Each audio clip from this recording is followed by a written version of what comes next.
All right, we'll go ahead and call this meeting to order. This is the Point of the Mountain State Land Authority Board meeting.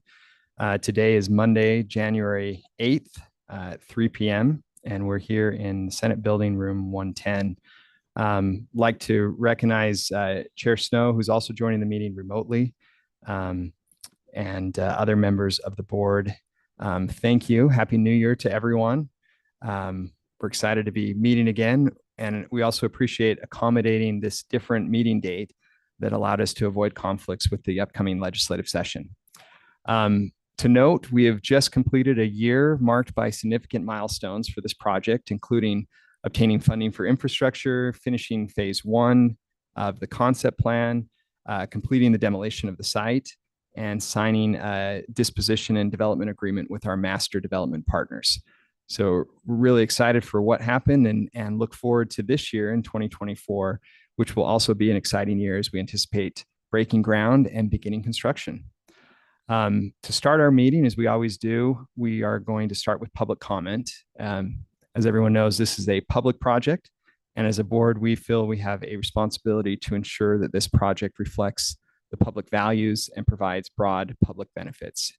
We value input from members of the public, and in fact, we've received over 20,000 responses from Utah residents sharing their priorities and ideas, and that feedback has definitely guided us as we've planned out this project.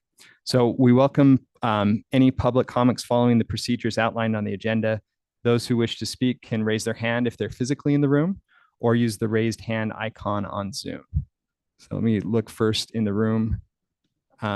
We have one public comment. If you want to come, Representative Acton, to the presenter area there. And then do we have any online? Okay, not seeing any online right now. So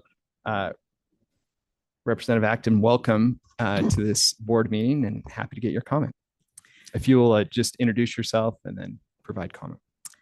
Thank you. And thank you to the commission for holding this meeting and allowing public comment.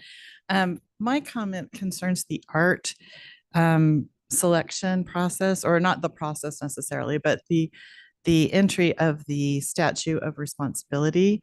I have two objections to the statute. The first is visual. It's very, very large, over 30 stories high. That's very large. And it's also, in my opinion, and I know it's very subjective, very unattractive, with the severed arm in midair and straining hands and so forth. Its size and symbolism reminds me of Soviet era art, which is bold, graphic, muscular. Yes, it's vibrant, it has strong symbolism, and it's enormous. So all of those things kind of put me in mind of the Soviet era art.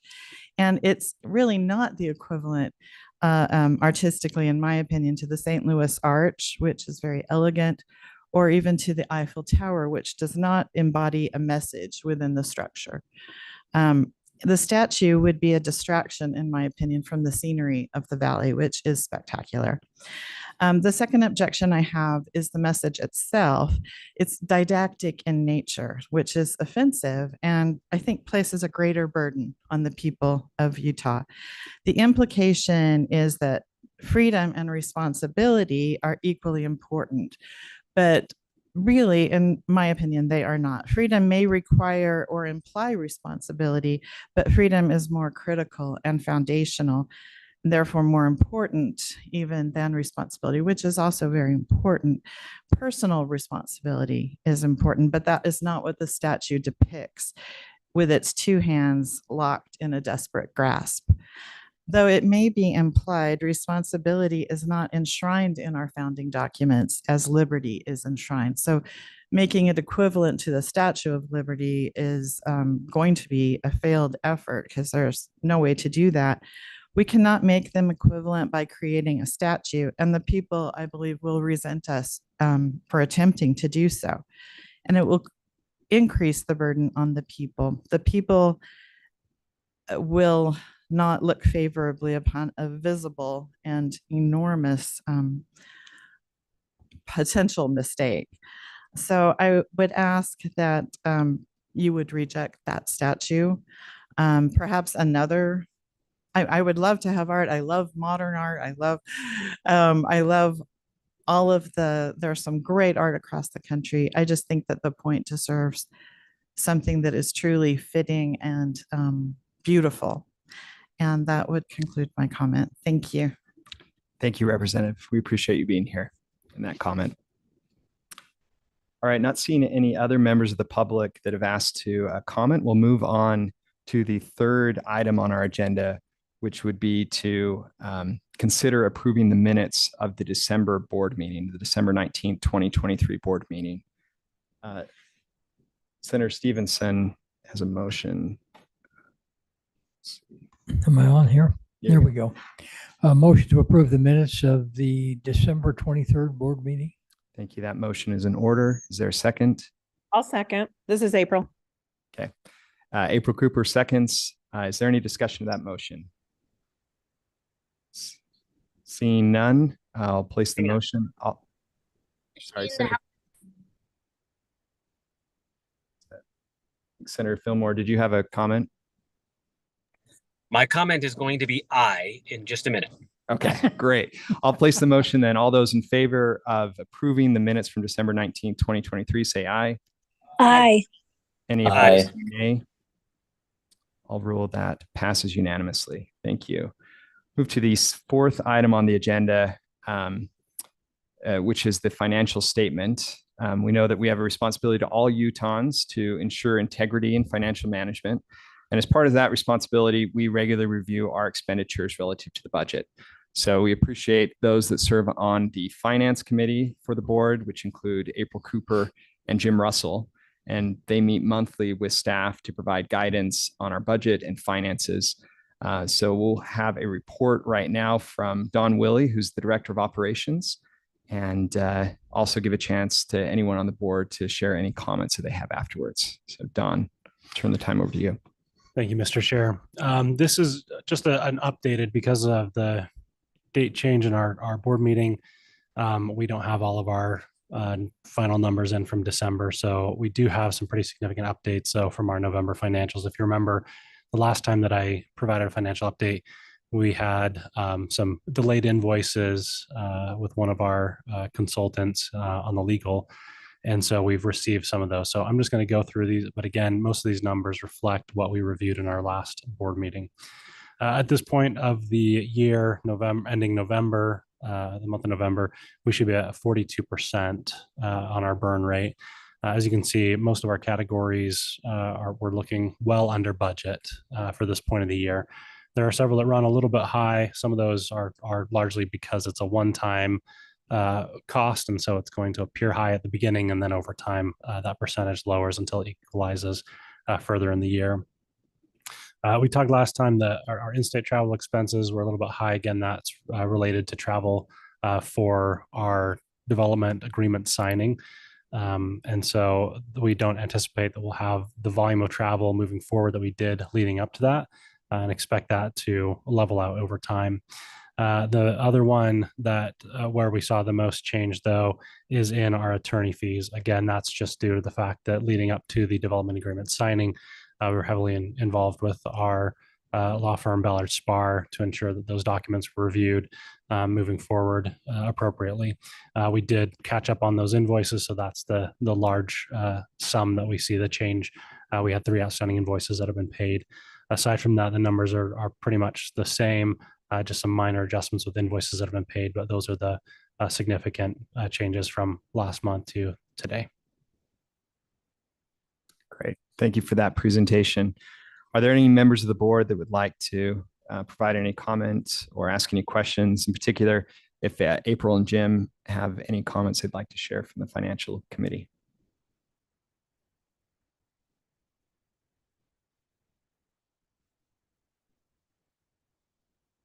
Seeing any. With that in mind, then, do we want to take a motion? Okay. We'll go ahead and entertain a motion to approve the financial statements. Is there someone who can make that motion? Senator Stevenson, go ahead. Where I'm here, I'd be more than happy to make that motion. I would move that we approve the financial statement as has been presented to us. Thank you, Senator. Is there a second? Second from Director Starks. Let's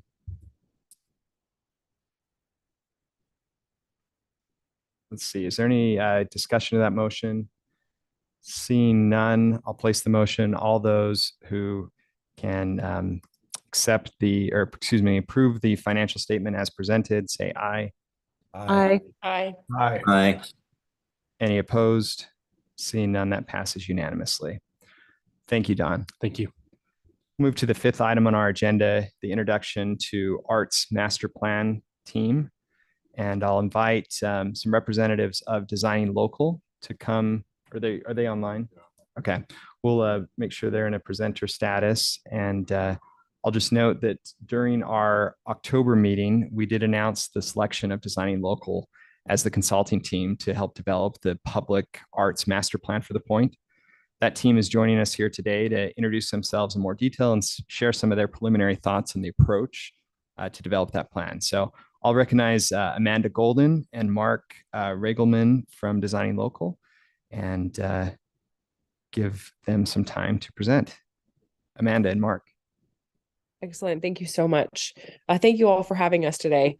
My name is Amanda Golden with Designing Local. I'm the managing principal, and we are delighted to be part of this team. In the last couple of months, we have learned so much from both Don and Alan, and we have gotten to know a number of your subs, and we are very impressed and very excited about what's to come here at the Point. As I said, my name is Amanda Golden. On my team, I've got Josh Lapp, who's not here today physically, and Jasmine Metcalf, who is joining us online as well. She's an urban planner with us. And then we also have Mark Regelman, who is our site-specific artist. I want to talk a little bit about who Designing Local is, just so that you can understand who we are, what our background is, and why we were selected to do this project. We are based in Columbus, Ohio, and we work all over the country doing arts and culture planning. We have been in business for 10 years. We do cultural plans, public art plans. We manage a number of curatorial projects that are public art throughout the country. And we have worked in over 20 states and have done over 50 public art plans. We also are planners. I think that's what's most interesting about our team is that we are not just arts administrators, but we are planners and landscape architects. So we have a bit of a different understanding of how public art really does fit into the built environment as opposed to just a pure arts administrator. We work in government every single day. So we understand what processes and what the different nuances are when we're talking about how to implement public art projects. And I'll let Mark go ahead and introduce himself. Hi, everybody. My name is Mark Riegelman. I am an artist based in Brooklyn. So my interest is obviously in public space. I want to reevaluate the everyday, reinvigorate how we interact with each other and challenge typical urban conditions. What this means is I come to every site without a preconceived notion of what should exist and really analyze the site, look at the history of the site, and try to figure out ways to inject art creatively in places that really get people excited and create a sense of community. So I get to do projects all over the country, everything ranging from playgrounds to pavilions to sculptures. So I have a wide range of work, all of which really are meant to reflect the people in the history of the site.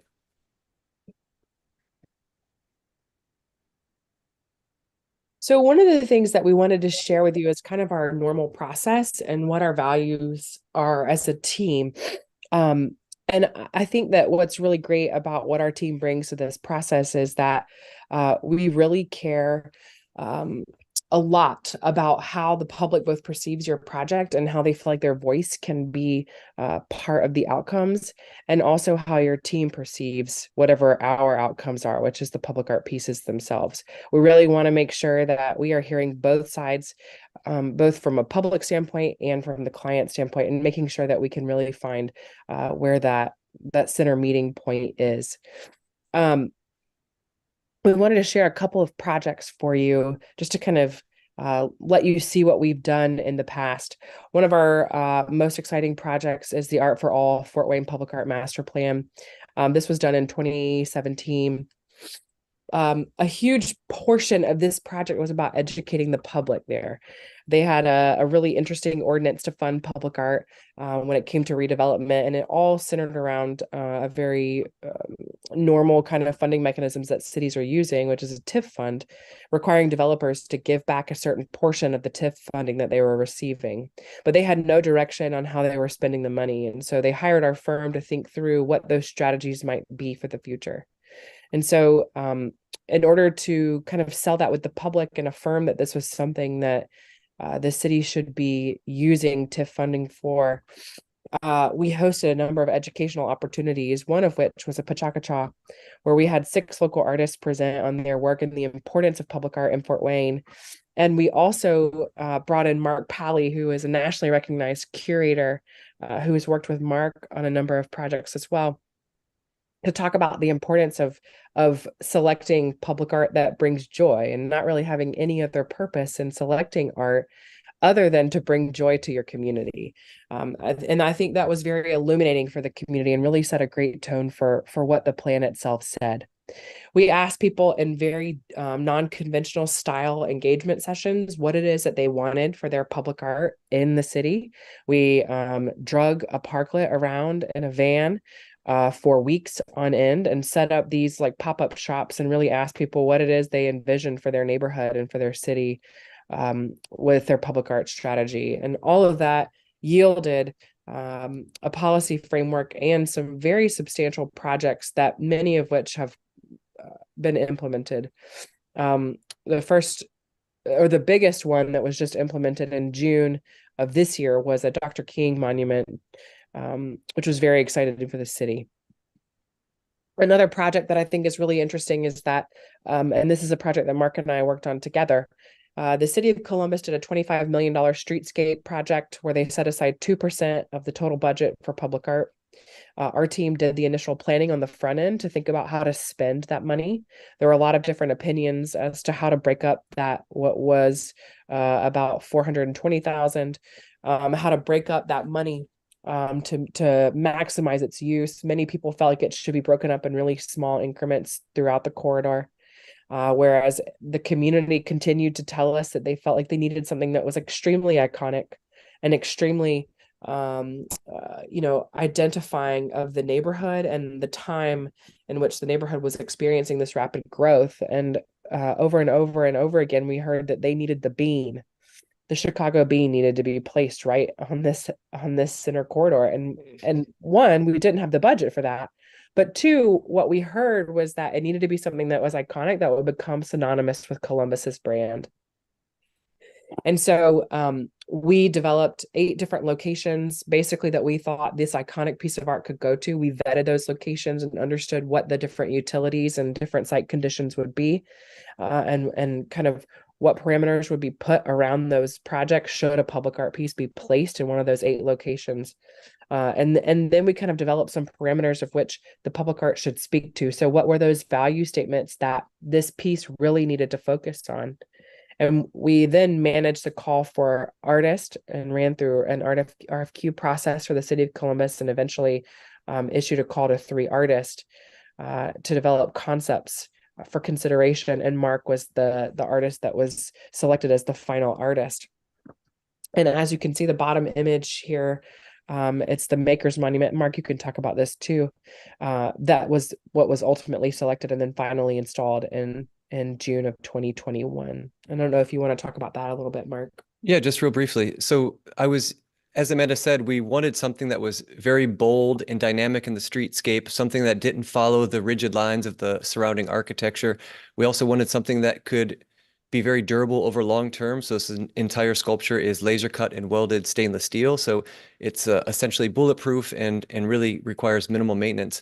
It has a strong presence during the day and evening. That was important because this corridor is very active throughout the day. And conceptually, while you can't see it in these slides, I was very interested in the industrial history of Columbus, and it being a maker hub in the early 1900s, where they were making everything from locomotives to toothpicks to wooden arms and teeth to gloves and axes. And so from a distance, you see this large crystalline structure. And as you get up closer, you see thousands of little tiny laser cut objects to create this beautiful lattice work. So it really has a lot of different vantage points. And with lighting in the evening time, really has a dynamic experience throughout the day. Another project that Mark and I just recently completed is we have a client here in Columbus who is developing the Scioto Peninsula into Columbus's extension of downtown. It's a very large site. There's a ton of office and apartment buildings. It abuts COSI, which is one of the largest science museums in the country. But it abuts this neighborhood called Franklinton that is seeing significant growth right now. And as part of the reinvestment in this area, the city of Columbus and its development partner, the Columbus Downtown Development Corporation, agreed to dedicate $500,000 to public art on a garage that the city paid for and then will maintain as part of its agreement with CDDC and the developers that make up this group of developers who are owning this quasi-public space. So the first phase was really thinking through where could public art be placed in the garage and advising the city on not spending the entire $500,000 that they had for public art on the garage, but thinking about how that money could be spent elsewhere throughout the peninsula. So we recommended that 3 murals be placed on the public parking garage, and that those 3 murals be done by local artists only. So we're maintaining and providing opportunities for local artists. And then we opened up nationally to artists to apply to place a sculpture on the garage. And so this garage spans Starling and State Street. And the image that you see on the bottom is actually a murmuration of starling birds, and they're flying in kind of a galaxy pattern. And it spans both garages. It's very beautiful. There's a really wonderful lighting package that was added to the garage. But in addition to that, the city and CDDC wanted us to think through how we might spend $150,000 of the money that was left over from the parking garage. And so when we thought about approaching that process, we knew instantly that someone like Mark needed to be brought into the conversation, that we would be fine to continue to think about how sculpture might be integrated into the right-of-way, but without an artist thinking about the right-of-way in a different way, we wouldn't achieve the same results. And so we worked with Mark to really think through the site and to think through the different opportunities that exist. And I'll let Mark kind of round out that part of the conversation. And so for me, this is, even though this wasn't a project that I would be creating a sculpture for, I approach it the same way. So I do a lot of site research. I spend a lot of time at the local libraries and chatting with local historians to get a good sense of the site, and then create broad themes in which artists might be able to work under. From there, I just spend a lot of time in the neighborhood, looking at it in the morning, afternoon, evening, see where people are gathering, see what they're doing, where are the natural walking paths that people are moving through, and corridors that people are passing through, and try to identify key locations that could really maximize impact and engagement, and thinking about a variety of scales, a variety of materials, what would be most ideal for the specific neighborhood. And so we created a menu of options and a menu of themes that we're able to pass over to the client to help them use as a guide for locating and finding an artist. And really the whole purpose at the end of that exercise was to get people from COSI, which was one border of this brand new development, to the other side, which was this existing neighborhood. So to go from a place that was really high function and really highbrow from an architectural standpoint over to a neighborhood that was a lot more organic in form. That's when Mark came up with this concept of Follow the White Rabbit, really drawing people through the development with these small interventions. And that call for artists was executed just before the holiday. And the finalist is expected to be announced here in the coming months. And then I'll let Mark talk specifically about his other work. Yeah, just briefly. So as I mentioned before, I come to a site without a preconceived notion of what should exist. This is a terrible approach for people that want to have a recognizable shtick. But I like it because it really allows me to interact with a location and with people and create something that really feels inseparable from the people and the place. And so I like to explore materials, fabrication processes, concepts, narratives, and have a very wide and dynamic body of work. But again, the foundation of my work is interaction. I want my work to be a dynamic experience within the landscape, and I want people to engage with each other about it. The more engagement we have in public space, the safer public spaces are, the happier people are, the wealthier people are, the positive ramifications for interaction in public spaces is long. And so I really want my work to be kind of a catalyst for more of it.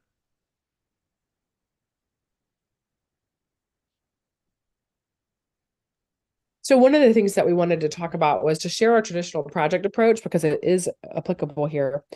But we are kind of extrapolating some really special things that we heard from you all as a project team and also some of your design team folks, and really thinking through how we're going to use our traditional project approach, but add in some kind of new levels. So we always start out with stakeholder interviews and focus groups, which we are doing now. We are spending a lot of time getting to know the design team and asking questions and understanding within these different charrette opportunities how the design team envisions what is going to happen in all of these public spaces and what is the highest opportunity for public art interventions and what's the highest return in those locations. From there, we make an informed understanding of how the public is perceiving whatever we're doing, right? And then we're going to go out to the public and ask some specific questions of them.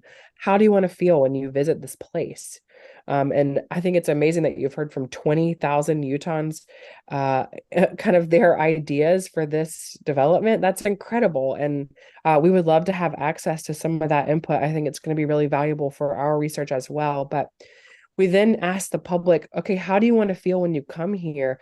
What are the things that bring you joy? What makes you happy? How do you want to feel when you think about the future of this site? All these things that you already have brought in terms of energy to the site. And then we develop some community engagements and on the ground opportunities for people to actually talk to us. And that might be at, different events that are happening around the community. But in this project specifically, we are very interested in understanding, excuse me, how the architects and landscape architects and key decision makers are really going to be thinking about how their vision really supports the public art vision. We had the opportunity to explore the River to Range Park this last week. And again, we were so impressed and so blown away, both at the experience of a user, but also at the opportunity as someone who's thinking through how public art will be integrated into that site, just how many opportunities exist and how I don't think you could go wrong when you're really thinking about how public art fits in there. Within these charrettes, we're going to be thinking about the site and how walkthroughs of the site will really enable us to think through, what kinds of public art could go there. And then we also are going to be putting some surveys out. We know this is so much broader than a regional audience. And so we want to make sure that we are really providing opportunities for the public to answer and create informed direction for us in terms of what themes we should be exploring, what ideas we should be exploring. And so those surveys will go out here in the coming months. Mark, I don't know if there's anything that you'd like to add. I think there's just one point. What I was very excited about, the thing that made me most excited about this project was just that it was a project fresh from the ground up, and that we can approach this artistically in ways that we can't approach almost any of our other projects, which are typically already built or mostly built. So every stone in the ground, every section of concrete or brick has possibility for being a creative intervention. And so I think that ability has been really interesting. And chatting with the landscape architect about some of those details as they walked us through the river to range site was really exciting about what we can do, how we can manipulate different elements and really maximize user engagement in these spaces. And one of the other ways that we plan to engage a broader audience than just your local audience is to really think through how the arts and culture community throughout the state could be involved in helping us make decisions about what public art goes onto the site. So you, as a state, have a wealth of arts professionals that could be extremely useful in guiding and stewarding the decision of what pieces of art should come here, potentially selecting artists to shortlist to develop concepts, and really being people who can participate in the dialogue around what the work ends up being. And so that's one of the ways that we are going to engage the broader community in developing the strategy that we put forward. So our next steps, Mark and I are actually coming out for an in-person meet and greet on the 18th. So like a week and a half. We're very excited about that. Until then, we are very focused on making sure that we can have some virtual charrettes with the design team to understand those key locations. We want to be as informed as possible about what is happening in each of those sites before we arrive so that we can make the most of our time together. From there, we're going to be identifying those key arts organizations for focus group sessions and potentially some stakeholder interviews. And we're continuing to review all of the discovery material that you all have provided us. And with that, we'll take questions. Awesome. Thank you so much for that presentation. Let's go to the committee for any discussion or questions they may have. I've got a question. It's Mayor Walker. We'll go to you, Mayor Walker. Have you seen, thank you. Have you seen the Statue of Responsibility? We have. And how do you think that fits into the place, if you will? I think we're still considering what that might turn into and still considering how it might fit into a broader public art plan. Thank you, Mayor Walker. Let's go to Senator Stevenson and then to Mayor Wilson. My question would be, have you had any discussion yet with the State Arts Board or, Utah's history is technically it's rather short when you look at histories of other states across the country.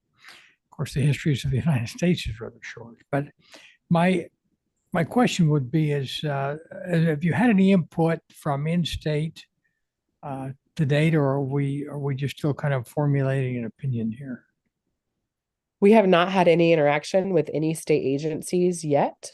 We hope that in the next month that we will begin booking those conversations and hosting those focus groups to really get insight into those organizations. Thank you very much. All right. Mayor Wilson, and then we'll go to Chair Snow. Thank you. Well, first, I think it's incredibly thoughtful and wise of Alan and the board of retaining somebody like you to walk us through this, because I think we'll come out ahead if we have a coordinated approach.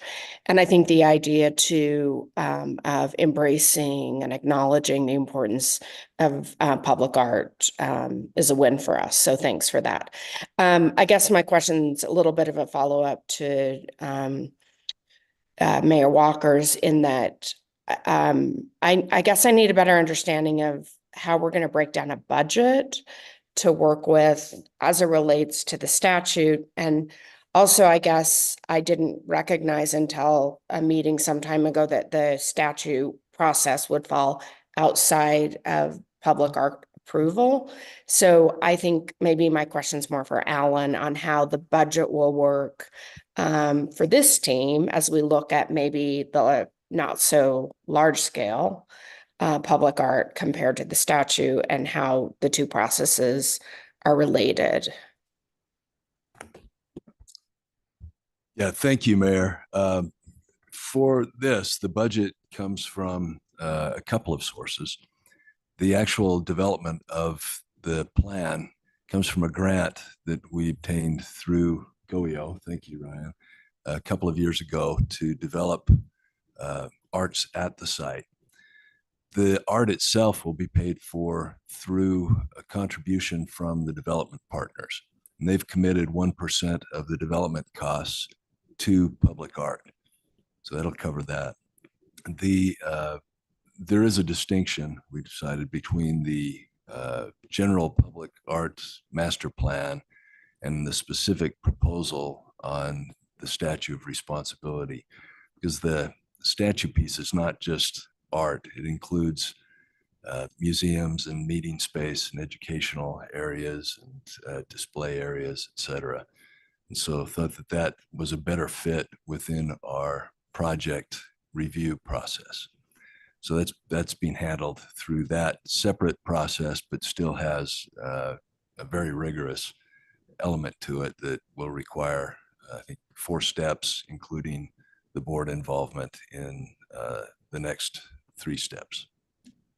And Alan, if I could just add to that, when we heard the initial proposal from the Statute of Responsibility Foundation, we did take a motion as a board to encourage them to submit a proposal through that campus process.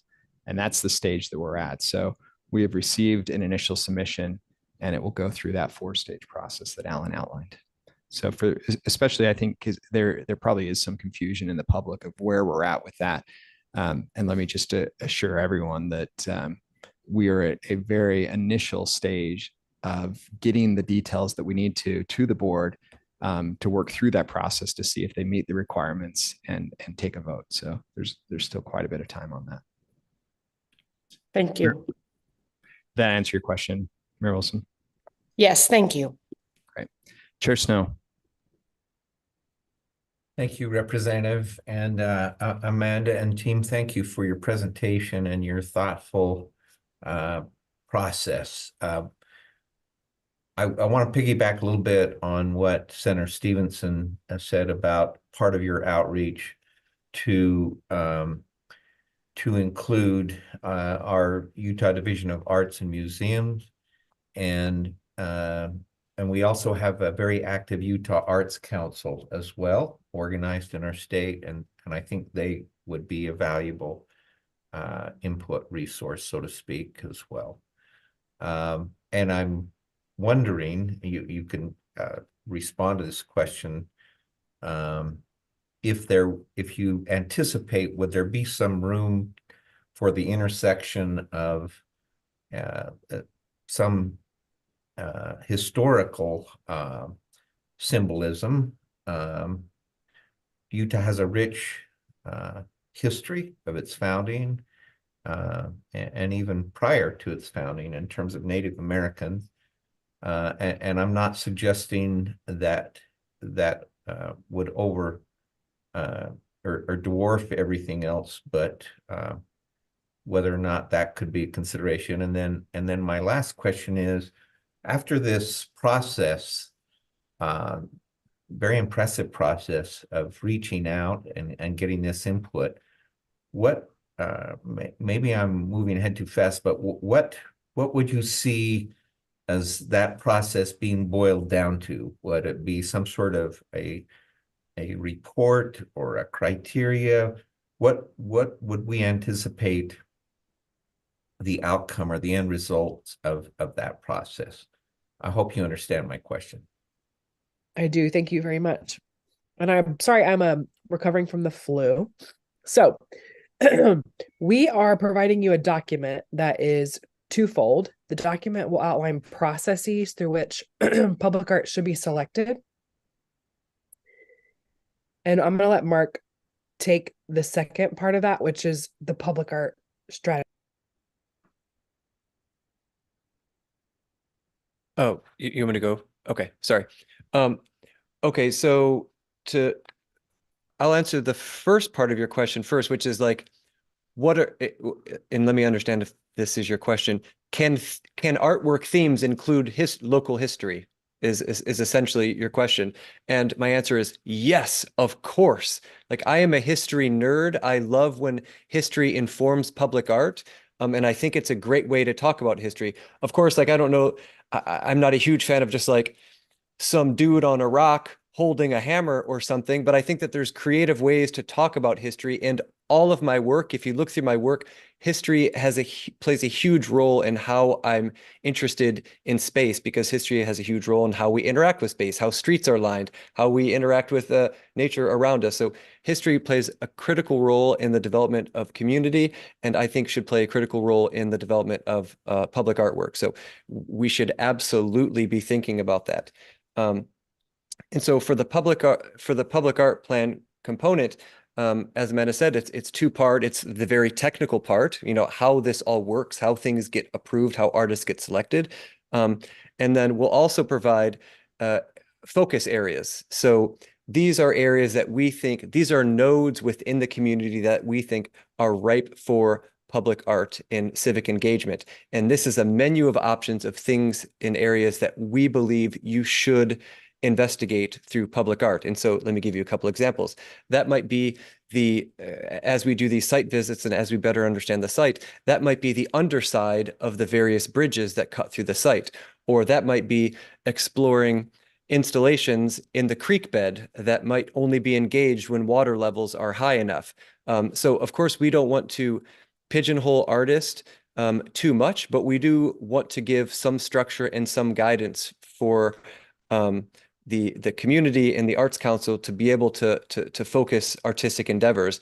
Again, the interesting part about this is that we have a much wider palette of potential art exhibitions. So we don't have to do large-scale sculpture stuck in a grassy area.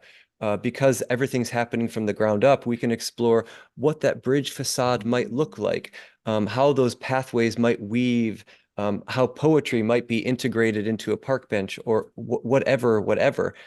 So this is an opportunity for us to be thoughtful and really create a menu of options, from small installations that maybe only a handful of people discover when they're sitting at the right location at the right time of day, versus an installation that might act as a gateway or a gathering point, a place or an area that might be remembered for that specific location, not to reference the Bean, but the Bean of Chicago. So we will provide a large menu, a menu that shows a variety of potential artistic interventions. And within that menu, we are going to be sharing with you an anticipated price point. And we're going to be talking about a level of prioritization, because I think that you already know, but if you were to look at a plan that said this is everything that you should accomplish, I mean, yes, it takes time to construct everything that you're doing, but it's also going to take time for the artist to work with your designers to make sure that the engineering that they need for their pieces match with the infrastructure that's needed for all of the things that they're doing. And so we're going to be providing a price point, a timeline. I also want to provide kind of the level of impact that it's going to make for a pedestrian or someone who's moving around in a vehicle, and those types of things. And that'll be available for each of the recommendations within our document. Well, thank you so much for that. That helps me visualize not just the process or what the outcomes are, but also how exciting this is, as you said, Mark, from working from the ground up, working with our architects, our design people to incorporate these elements in so many different places. I think we all anticipate on the board this being a unique project in so many ways, and this is an important aspect. So thanks for taking time to answer my question. Absolutely. Thank you, Chair. Thank you, Chair Snow. I don't see any other board discussion or comments. Let me just add my final remarks on this. I appreciate the presentation that Amanda and your team has put together here today. And if I could just echo what we heard from Senator Stevenson and Chair Snow, though our history within the state of art is quite short compared to maybe other places in the world, it is a very rich history. And we have art, as Chair Snow said, from before We had pioneers in the valley, and then with the pioneers that came into the valley, a lot of very unique art and artisans that came from really all over Europe to occupy this valley. And something of note, in 1899, the state legislature passed the Art Bill, which established the very first local arts council in the entire nation that was funded by a state. And so it is something that has been rich within our community for a long time, that we've placed a lot of importance in. You'll find that as you meet with the various members of our state agencies that deal with art, that it's important to us. It's something that we put a lot of value in, and I believe is just so important for this project that we get it right, and that we ensure that it reflects our culture, the values that we have within the state, and provides a place of community for this area that right now is a blank canvas, but has to fit into the overall beautiful portrait that we have across the county and state. So we're really excited for you to take on this responsibility and task, and excited to see what you come back with. Thank you. Thank you. All right, we'll move on to the sixth item on our agenda, which is the proposed legislation for the 2024 session. As you know, the legislature created the Land Authority and outlined our responsibilities in Utah Code Title 11, Chapter 59. In the course of our operations, we have identified things that can be clarified or improved in our statute. And as in past years, there will be a bill this session, at least one, sponsored by Senator Stevenson, to make some revisions in this section of the statute. So I'll turn some time over to Senator Stevenson and Alan to outline the proposed elements of the bill. Go ahead with Alan first. Oh, go ahead, Alan. All right. Does that work? Wrong mic there. Go ahead. Thank you, Mr. Chair. Appreciate it. So as you just said, our statute is in Title 11, Chapter 59 of the Utah Code. As we operate each year, we identify things that probably need to be clarified or updated, and we have done that. We met with Legislative Council in November and talked through some provisions that we think would be helpful, but we don't want to get out in front of the board.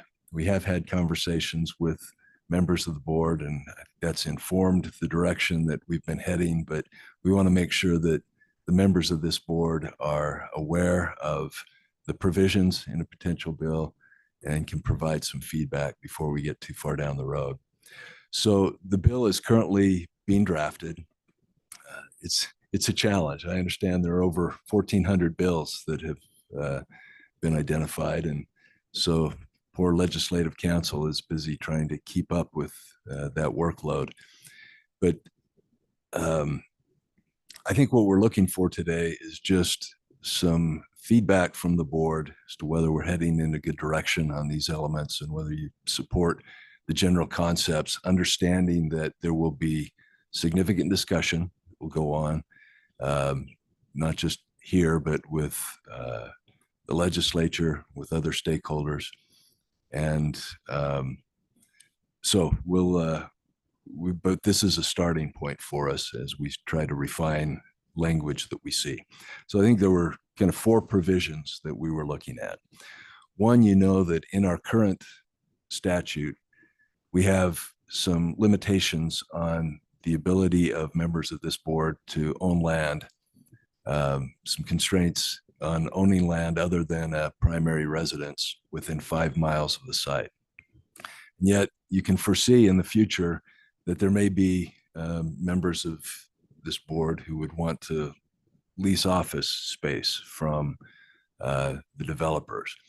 So we think just common sense, allowing them to participate on the terms that anyone else in the community could, would be helpful. So again, certainly no advantage, but if they negotiate and pay at the same rates as others, they can have the opportunity to participate at the site, and lease property at the site. The second is, under the current statute, there's a definition of point of the mountain state land, which is essentially the land that the prison sat on. There are also provisions that allow the state to acquire some additional land in the area for the project, but it's not clear that that additional land would be part of the Point of the Mountain State land subject to the land use authority. So that would be a clarification to just say that any additional land would also fit within that Point of the Mountain State land definition. The third area is a little more complex. That is, at this point, we are not a state agency. So we've been contacted by some of the state administrative agencies indicating that they don't feel that they can provide support with payroll and HR, and other key services.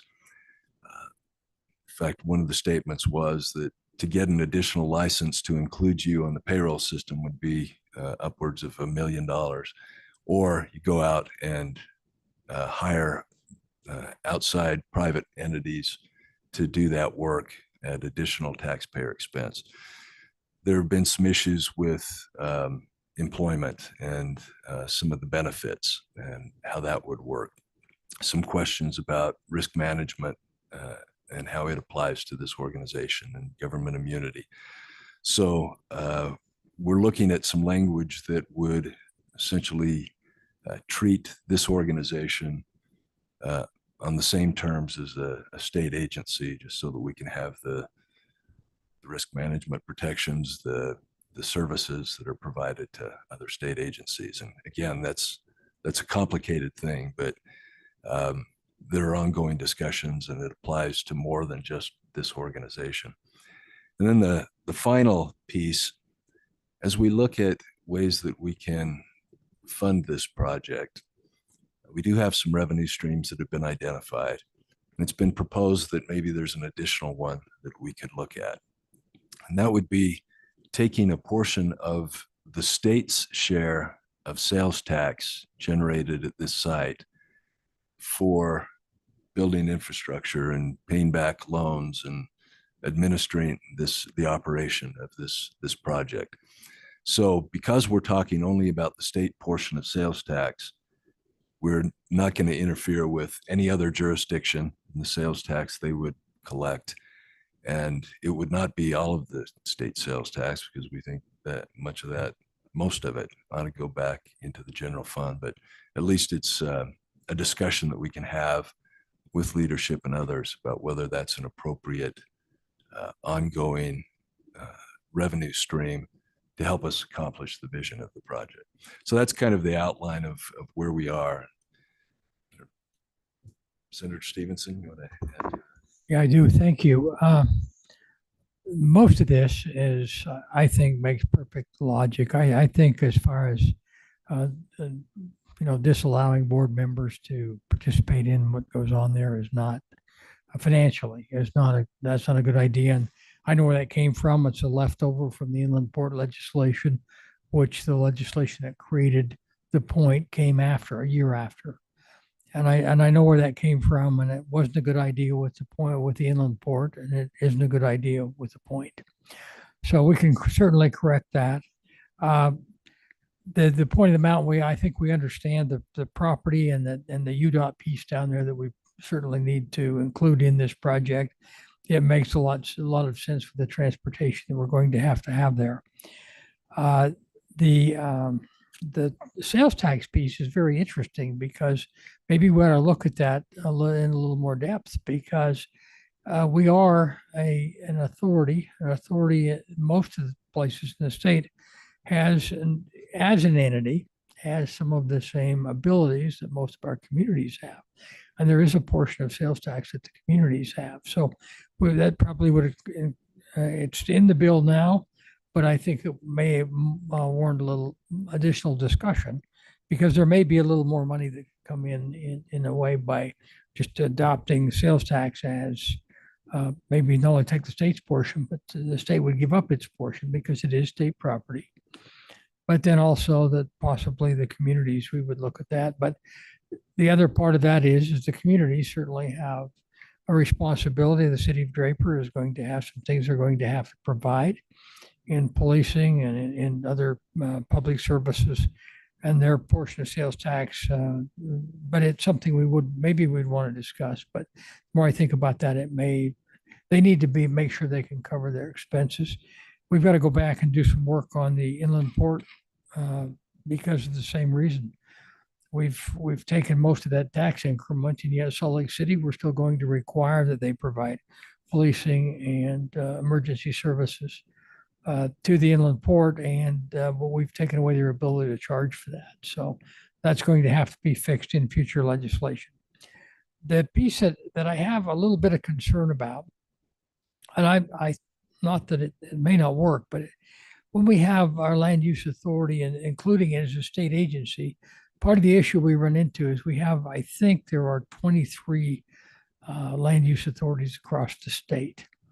And this one makes a lot of sense. It sets on, this property is owned by the state of Utah. It isn't that we have to go out and we're not annexing it from someone else. But we look at MIDA, for instance, we've acquired 700 acres or roughly 700 acres west of Hill Air Force Base.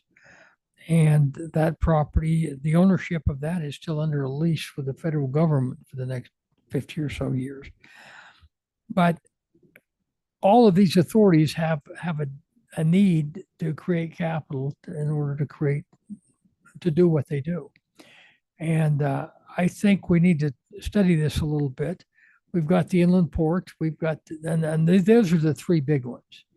But I think most folks are starting to realize that this is probably the way we would create a facilities for maybe a public team of some kind, not to get too carried away with that. But I just think I would like to have a little more discussion on this one. If we can hold all the others harmless as we put it together, then it probably makes some sense. But I would like to look at that, continue to look at that, and continue to listen to the debate we're going to have, I'm sure, during this session on the legislation. So, okay. Thank you. If I might, just please don't. I'm not trying to go in and take any city's tax responsibilities or take any of their taxes. I understand how that works really well, and I don't want anyone to think that we're trying to broaden that to take someone else's taxes and throw it in. I think the state piece may work well, but there are other parts of Mayor Wilson's online here. She doesn't want us to take our county tax part of that either. So I'm just saying that those are all out there. And I think as we go through and as we finalize a bill, there are some things that need to be taken into consideration as we move forward. So. Thank you, Senator Stevenson and Allen. Let's go to the committee for any discussion we may have on this. I may have my foot sufficiently in my mouth at this time. So, all right, Mayor Wilson, we'll start with you. Well, yes, I appreciate the senator mentioning the county's position, and it's been something on my mind, of course, as we look at wanting to continue for this amazing new area to be able to provide services. And I have been reminding a few people here and there, a lot of times our county services aren't something that people think about, every day. We are running elections, recording deeds. We operate the jail, and this is going to be an incredible opportunity, I think, for our broader region. But we do need to figure out how to cover those services. So I'm thanking the senator for his comments. Thank you, Mayor. For having his foot in his mouth. I don't see any other comments right now. Let me just add a couple thoughts that came to my mind. One, and Senator Stevenson and I have had a couple conversations about this, but I do think that the POMSLA board and role is unique from some of these other land authorities that we have. There is a lot of work for this board to do as we develop the land and get it up and vertical. Once it's been developed, I think there's a much smaller role that this board needs to play that is different than MIDA that has more of a long-term view, or the Inland Port that has a real operational role in perpetuity. Or even if you think of, like the Heber Valley Railroad, or the Utah Lake Land Authority, or some of these others that really you see something in perpetuity. I think this is a real beginning work that needs to be done, and then it calms down over a period of time. And I think too, there's a good potential that at some point there's the opportunity for the state to get out of the business of owning this land. They may decide to sell the land. That may be 20, 30, 50 years down the road, but there may not be a need for this authority. And so I just think that as much as we want to treat all the land authorities equally, because of the different roles that they play, there may be reasons why we need to have differences, and hopefully we can take that into consideration in the legislation. The other thing that I've heard that we also might want to consider in this legislation is maybe some clarity around the revenues received from POMSLA and how that's treated by the state. So we can have a conversation offline, but I just wanted to mention that as we talk about the legislation, at least as the code is not very clear exactly how that's treated.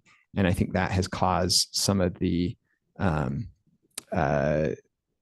confusion or maybe misalignment that we've had as our legislative fiscal analysts have looked at what we're trying to do, and they don't necessarily see a strong imperative of any of these funds actually ever getting back to the state. So if we can clarify that in the legislation, that might help us in the future as well.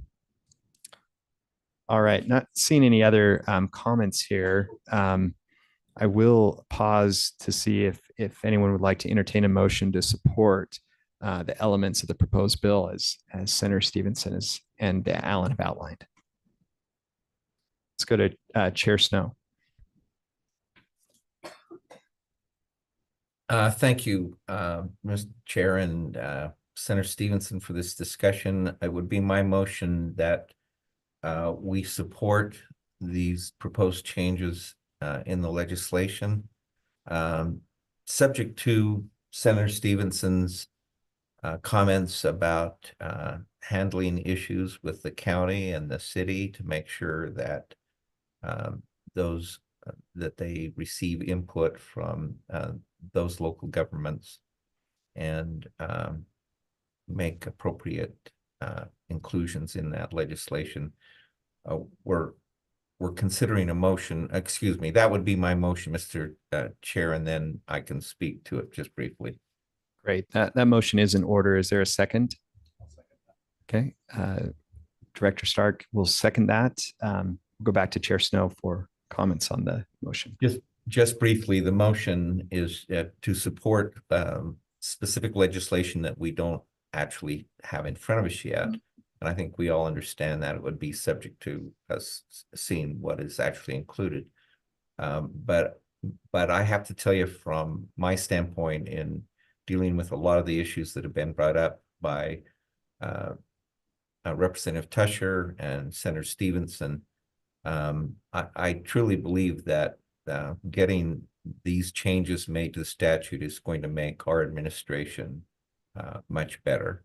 And I support the changes. For example, we don't have a lot of staff right now. We have Alan and Don, but I suspect when things start to move forward with actual construction and dealing with some planning issues, that there will be additional staff included.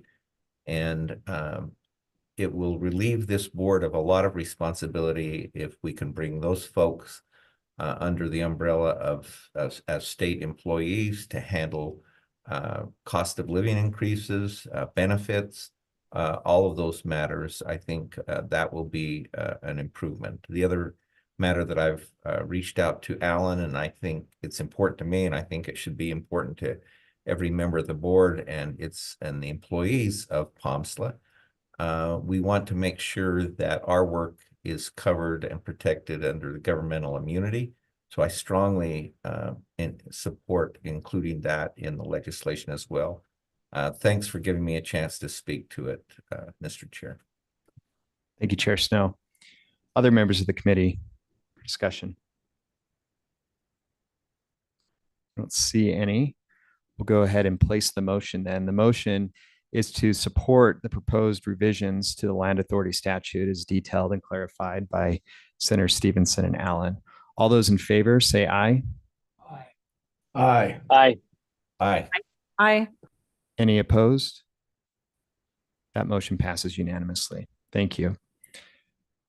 All right, we'll move on to the last item on our agenda, which is revision to the stakeholder interaction policy. And I will turn the time over to Alan to present a proposed revision to that policy. Thank you very much, Mr. Chair. So early on in our process, this board adopted a series of guiding principles. And one of those guiding principles was that we act with integrity. It's just critical. And I am confident in saying nobody on staff and nobody on this board would be participating in this project if we didn't adhere to the highest ethical standards. One of the ways that we've ensured this is through what we've called the gift policy and standards for interacting with stakeholders. This is a policy that was adopted about 4.5 years ago. We think it's still important, but there have been some changes in circumstances since then. And so we think some clarifications can be helpful. Just for a reminder, there are a couple of things that this policy does. One is a gift policy, essentially stating that no member of the staff or boards can accept a gift or compensation that might be intended to influence or reward action taken as part of the authority. The standard that we've set up for staff in this organization is more stringent than under state law. I think state law allows like $50 maximum, and something under that you can accept a meal or a ticket or something. We don't do that at all. So we're going to keep that standard as is and avoid any appearance that we're being influenced by gifts. The second piece of it was really designed to ensure that we're getting a good flow of information from stakeholders and people who are interested in participating at the point, and wanted to make sure that we were listening equitably to all of those that express an interest. Because there have been some changes since then. One, there's more interest in meeting with us because we're getting close to development, and that's a pretty significant burden on staff.